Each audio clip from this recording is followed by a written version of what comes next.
Hey everyone. My name is Stone Sterling. This is Stone Foundation. Still coming up with a name, but we here. Taking constructive criticism as much as I can. I was told I was too close last time, so my breath was a little hot. So now I'm pushed back a little bit. Just trying stuff out. But yeah, today I wanted to talk about essentially credit cards and how I feel like there's not enough justice done in terms of explaining how credit cards work. So here's my attempt to do it. Again, I am only 22 years of age, so take what I say with a grain of salt. But I feel like I have some type of credibility in terms of how far I've come within the past couple years. So yeah, let's get into it. I do got my little journal here. Just trying to jot down some notes. I took a little notes before I started recording, so let's see how it goes.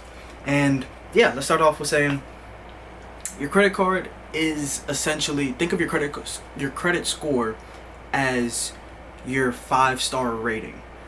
It doesn't dictate the quality of service. It doesn't dictate anything, but it shows other people what you are known for, what you are representative of in terms of kind of like how you are with money. Your 5-star rating is kind of how a restaurant is with food. So keep that in mind, or hotels, whatever you want to think of 5 stars. But think of it as the rating that people kind of judge you on before they even try you. You know what I mean? So yeah, I would say kind of like a credit score of 800 and above is like a 5-star rating. Think of anything below. I don't remember the exact range, but I think anything below 550. Think of that as 1 star. I think 550 to 600 is about, or 500 to 600. Anything below 500, think of it as 1 star. 5 to 6, 2, 6 to 7, 3, 7 to almost 8, 4, and then 8 and above 5. Right? Think of it kind of like that. So yeah, I'll break down each part of like what the credit score is and how they all kind of intertwine and kind of bring it into a more realistic perspective of how they all kind of intertwine and how we can kind of understand them in a general sense. Kind of in latent terms. I don't know what that term means, but latent terms, whatever.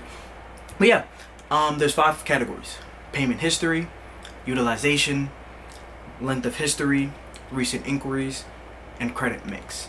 I'll break each one of them down and how they kind of make sense to me, how I think of it. Remember, keep in mind, I do not have much years of experience, but the experience that I've had has led me to get the score that I want. My highest score ever achieved is about above 800. My average is going to be about between, when I say average, I mean between all the 3 credit unions. About above 750. I'm not going to give you guys exact numbers, but yeah. And when I first started looking at my credit, luckily it was about between 6 and 7. So I did have room to work with, but within the past 5 years, I think I got my first. I was an authorized user on my mom's for, I think either since I was 18. Say 18, between 16 and 18. Got my first credit card at about the age of, I don't even remember, between 18 and 20, somewhere around there. I think I was in college, so it had to have been between 18 and 20. And I got, I think, 1 or 2 more since then, and I plan to get 1 more, and I'm pretty much done with credit cards. Try to keep it as simple as possible, but I'll break down everything and kind of give you an example for each one. Yeah, let's start off with payment history, the most impactful part. This is the part that people kind of, I want to say overlook, but this is the part that means the most, and you want to ensure that this portion, if out of all of these, you want to keep in mind the most as you pay your credit cards and stuff like that, as you use your credit cards. Payment history. Think of it as paying what you requested, and think of it as from a loaner's perspective.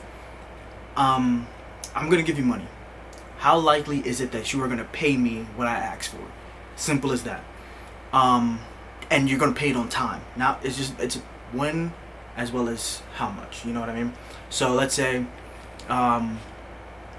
somebody gives you a credit card and they're saying, "Hey, I want $25 or." I don't even know what I'm talking about right now. But let's go back. Payment history. How much? What? Out of the entire length of history, or I think it's 7 years in this case. How likely are you to pay what you owe on time? And yeah, that's pretty much it. And I would say you always want to keep in mind that you want to pay what it is before the due date. And I think my favorite part that I'm going to explain is going to be the next one, which is utilization. I feel like I got a nice cool example for it. But yeah, payment history, pay your cards on time. That I always, well, what my parents instilled in me was that you want to pay it before it's due. Kind of seems very simple, but I used to be scared of credit cards. That first the authorized user credit card that I had with my mom, that I have with my mom, I was terrified. She told just use it for gas, use it for gas, and I was like, I don't know what I'm doing with this credit card. I hear so many horror stories of use the credit card wrong and you don't pay it on time, you're screwed for years and years and years. I'm like, bro, I am too young to understand to use that gravity of have that gravity of responsibility. I was like, I'm not ready for it, so I didn't use it. Still had the card open, and it was my mom's card, so I'm pretty sure she kept it open, but I did not use it for at least a year. I might have had that card. I think I was about 16 when I got it, and my mom was like, yeah, use it for it, because I think was using my parents' card, using it to drive to and from school, but I was still scared, so I was using my debit card to pay for gas. And like, you can use your credit card as much as you want, but I'll go into the next point that kind of breaks down how you want to use your credit card in like kind of like a little cheat code. So payment history, going back to payment history, you see a minimum balance due, pay what it is before that due date. I don't even wait, because I know it takes a couple days for it to actually register in the system. I pay like a week, 2 weeks. Honestly, I pay it the next time I get paid. Yeah, it's kind of weird, but the next time I get paid, I pay off my credit card. Let's go back. If you have ever paid a cent on interest of your credit card, you are using it wrong. I know that's a bold statement, and I know circumstances can dictate how people use their credit cards, but if you've paid any interest, you either were not prepared to use that credit card, again, external circumstances. Everybody's life is different. You might have had to use that credit card for that reason. Well, the other factor is that sometimes you just don't understand the gravity of the situation. If you're paying interest on your credit card, you are not utilizing it to its fullest extent. I personally have never paid a cent on interest for any of my credit cards, and it will remain that way for as long as I have control over my financial well-being, which I hope is forever. So yeah, don't pay any interest on your credit card. Simple as that. So we'll go into the next portion, about 30% of your credit card history. This one honestly fluctuates very. You always want to. The payment history should always be green, go, never paid anything late over 30 days, and it should always be that way. Don't let it change. Don't. It should always be that case. Yeah, let's go into utilization. Utilization, it's going to be math heavy, but it is the fraction of what you use of a specific day. Let's break it down a little bit more. There's going to be a day that credit card companies look at what you're using. A specific day. It can range like about a week's difference, but there's a specific day.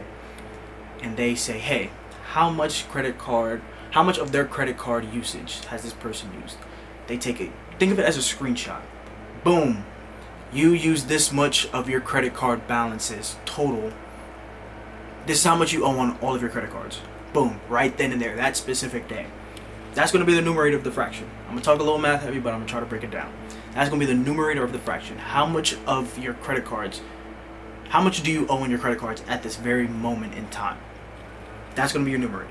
On the denominator, it's going to be the total available credit. You add up the entire total of all of your credit cards owed, and that is going to be the denominator. For me, for example, I'm not even going to use my exact numbers, but let's say I have credit card 1 is 1,000. A total available balance. I can spend up to $1,000 on credit card 1, up to $2,000 on credit card 2, up to $3,000 on credit card 3. That's not my exact numbers, but hey, we'll work with it. Your denominator in that scenario is going to be $6,000. $6,000 is going to be your denominator. 1 plus 2 plus 3 equals 6, right? 6,000. Boom. That's your denominator. Now let's say credit card 1, I got $50. I use about $50 on credit card 1. Let's say I use it for gas. Credit card 2, oh, I went out with my friends, bought dinner on everybody for me. Bought everybody dinner on me.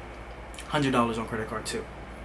Credit card 3, I ain't spent nothing on it. That month I just did not use that credit card. So the numerator, when they take that screenshot in time, let's use today's date, November 24th, 2025. Let's say that's the day that they decide to use it. Boom, screenshot of what I owe. $50 plus $100, $150. That's gonna be my numerator. 150 over, remember that 6,000 is the total available credit. 150 over 6,000. Let's do the math real quick. As a math major, kind of embarrassing, but hey, we'll work with it. Okay, cool, perfect. That's actually a really good example. Boom, 150 over 6,000. That is going to be what they take the screenshot of, and that is going to be your utilization for that cycle of credit card statements. It's probably going to be the November cycle or October cycle, whatever it is, December cycle, whatever. That is going to be your cycle. 150 over 6,000. Now, you want to divide that, you get about 0.025, and what you want to do to get your utilization percentage is multiply that number by 100. So 150 over 6,000, 0.025, multiply that by 100, you get 2.5. So your utilization for that month is 2.5%. Okay, that is the percentage that you usually see whenever you look in your credit card history. That if you ever looked at it, that is the number that you see, 2.5%. Now, most people recommend a sub 30%, but if you want to see, that is a general rule of thumb. My personal rule of thumb, and I'm gonna get in a little cheat code for this one. We'll save that for the end.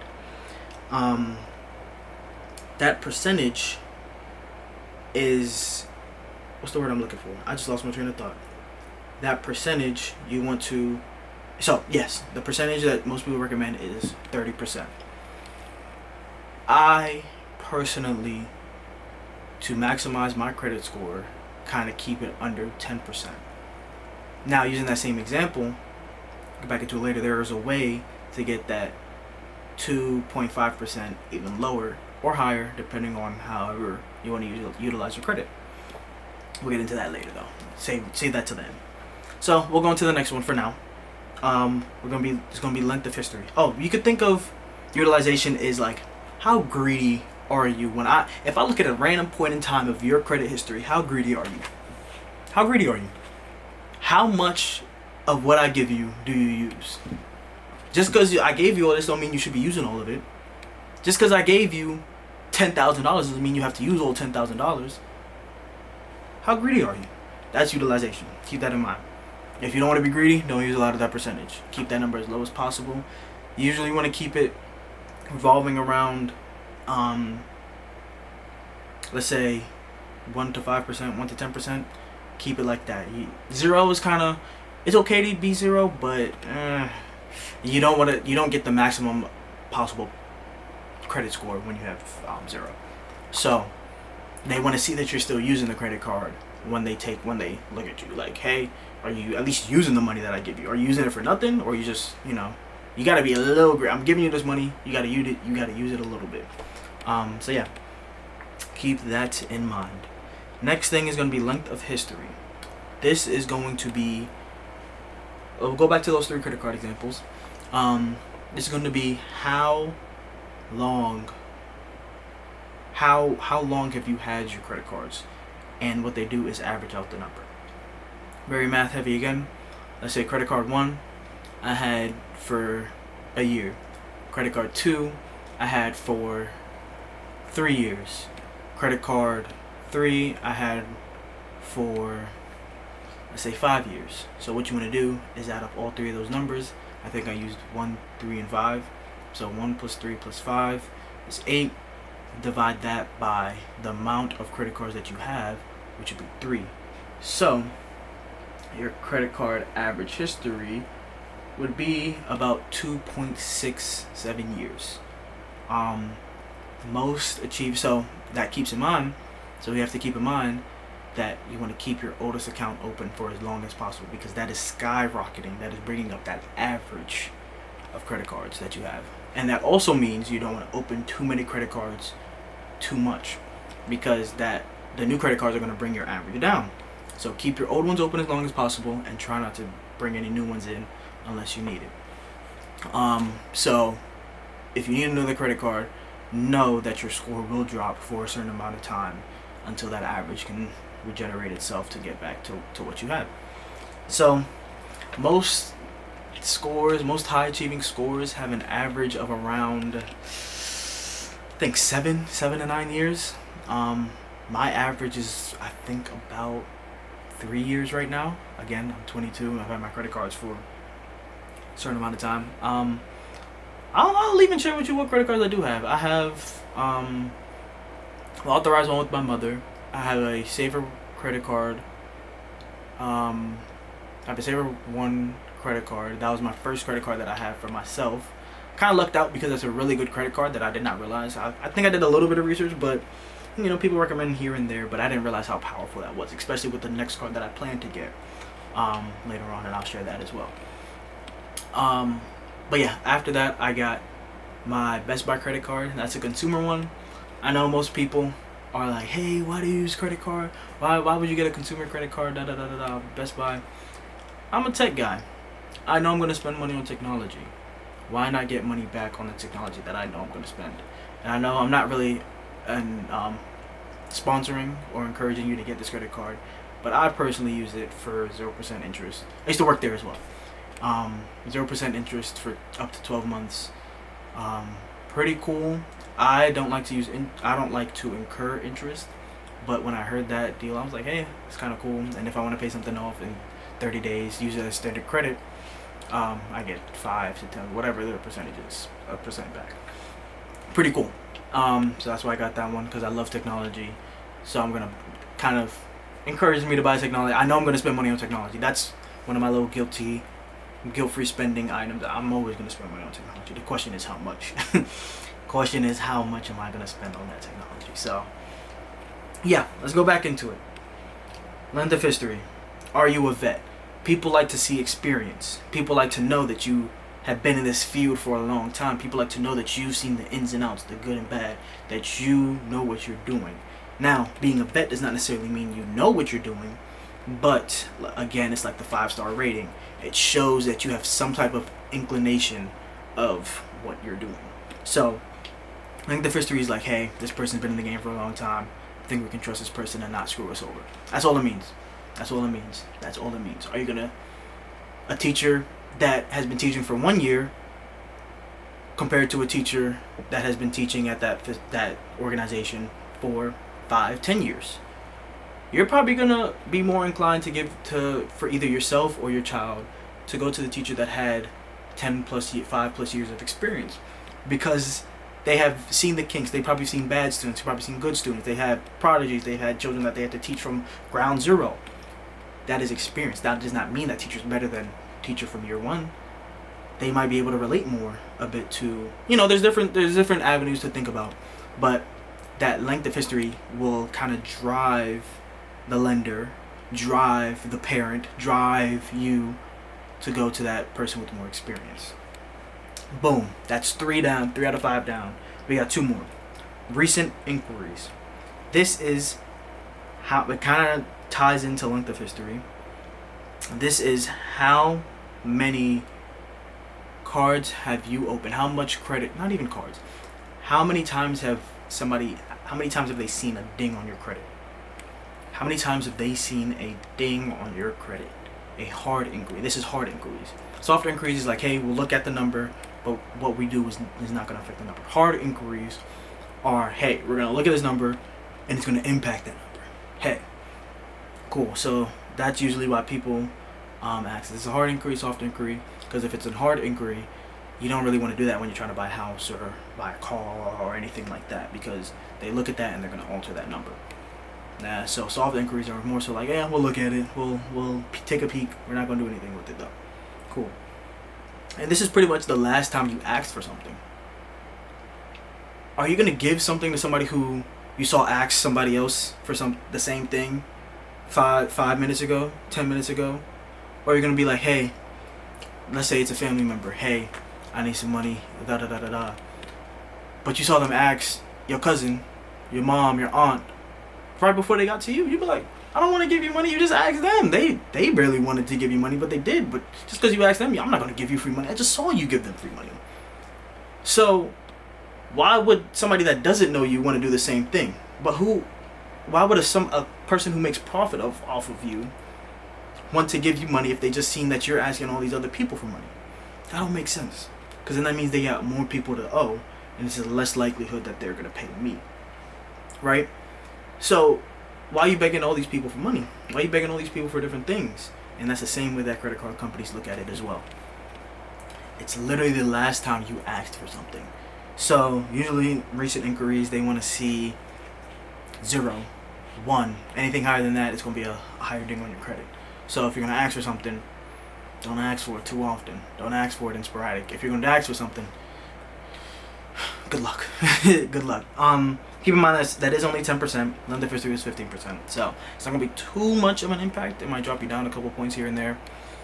But you don't want to make it a habit to ask for something, because that's going to drag your credit score down.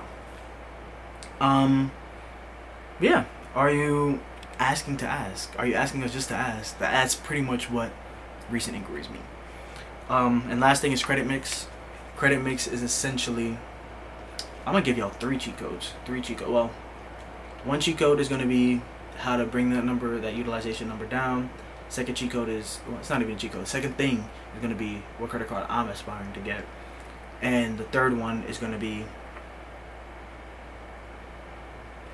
I forgot the third one. I'll remember it eventually. But last one, credit mix, another 10%. And that's pretty much how diverse are you. Now, there's 2 ways to look at this. Diversity, me personally, this is my personal opinion, diversity is good. Diversity is great. Diversity is amazing. I'm a diverse individual. I have a diverse friend group. I have diverse interests. Diversity is good. Now, there's people on this earth that have different opinions. I won't get into that. This is a financial, not political channel. So,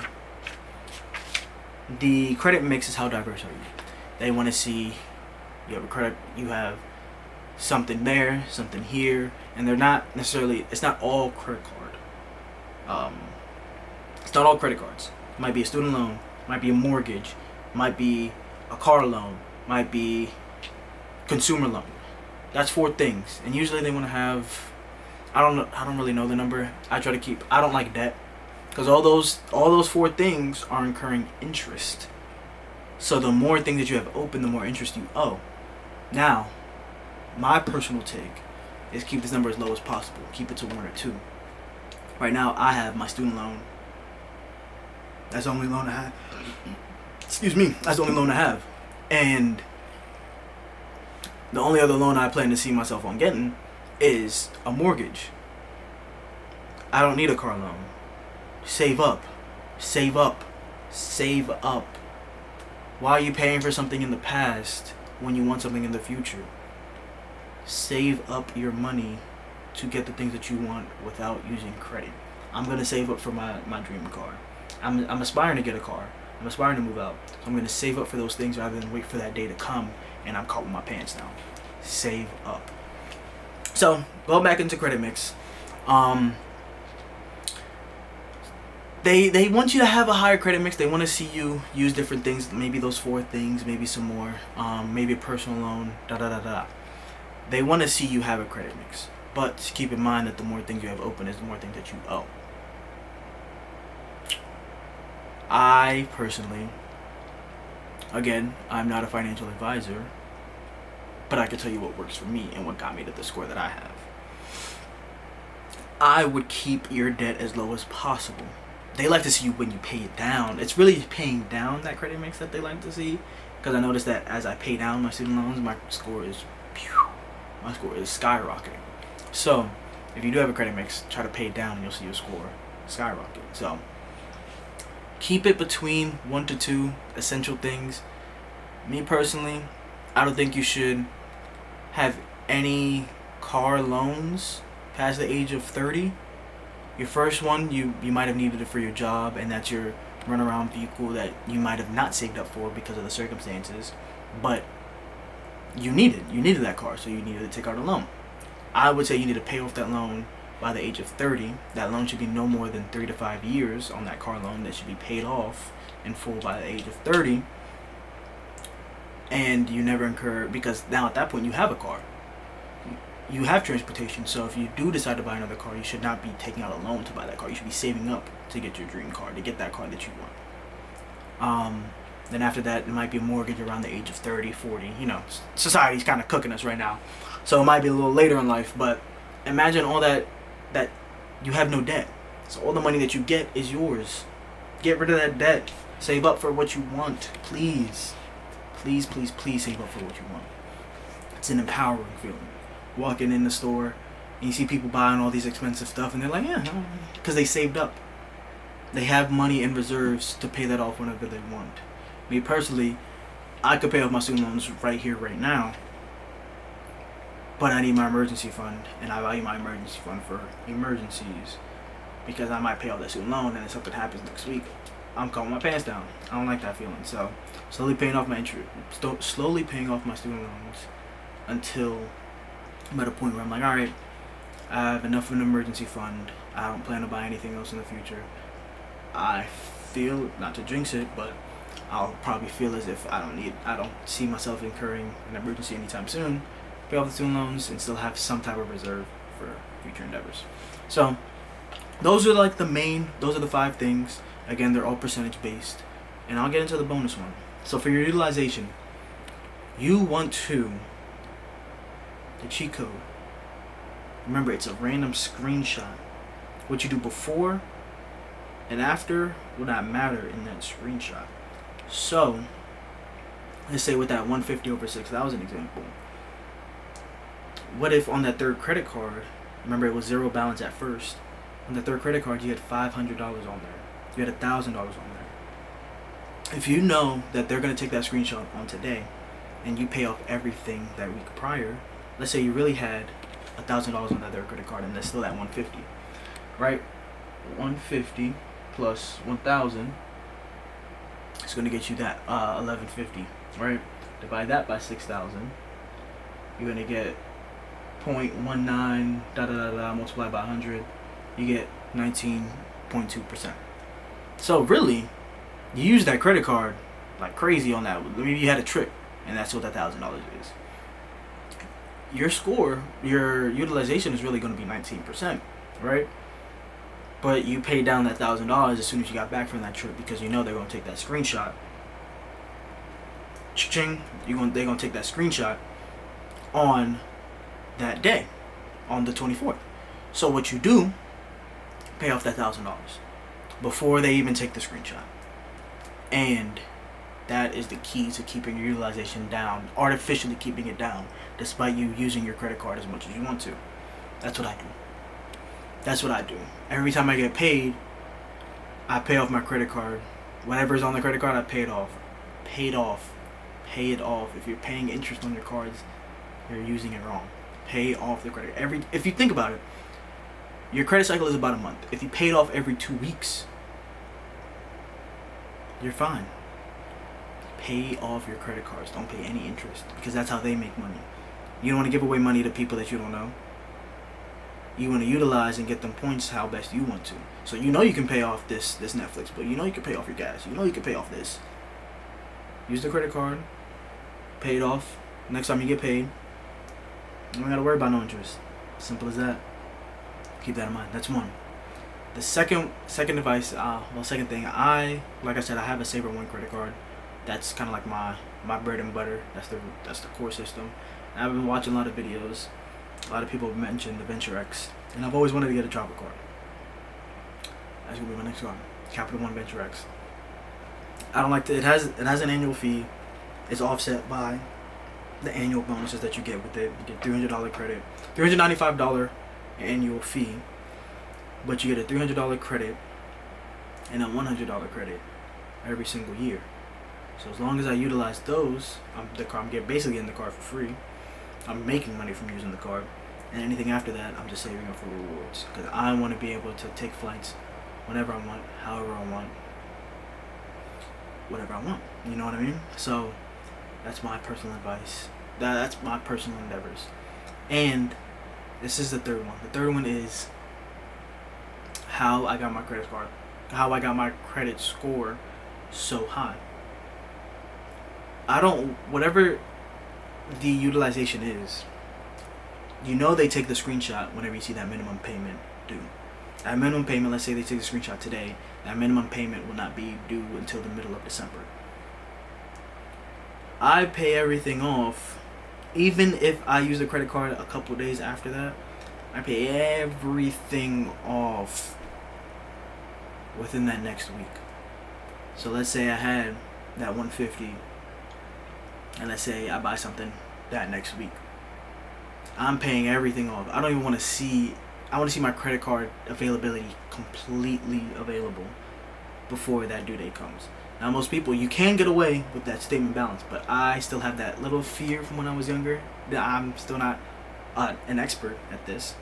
So I still have that little fear that if I don't pay everything off by the due date, by that statement, the due date, the minimum payment due, whenever you see minimum payment due, pay everything off. That is my personal advice. If you do that, your credit score will skyrocket. Pay everything off. This excludes those larger loans, student loans, car loans, You do want to pay those off as fast as possible. I'll create a video on how to do that, how best to do that. But yeah, that excludes those. But that credit card statement, your credit card specifically, should never, I personally do not have a balance past a certain day. When I see minimum payment due, let's get some money out, pay that off, and I'll wait till next month to use I'll wait till a couple weeks from now to use my credit card. Now that, my friends, is how you do it. Thank you so much for your time. Thank you so much for your patience. Remember, build that foundation, please. Build that foundation for your house that you want to live in, and you'll be great. Thank you.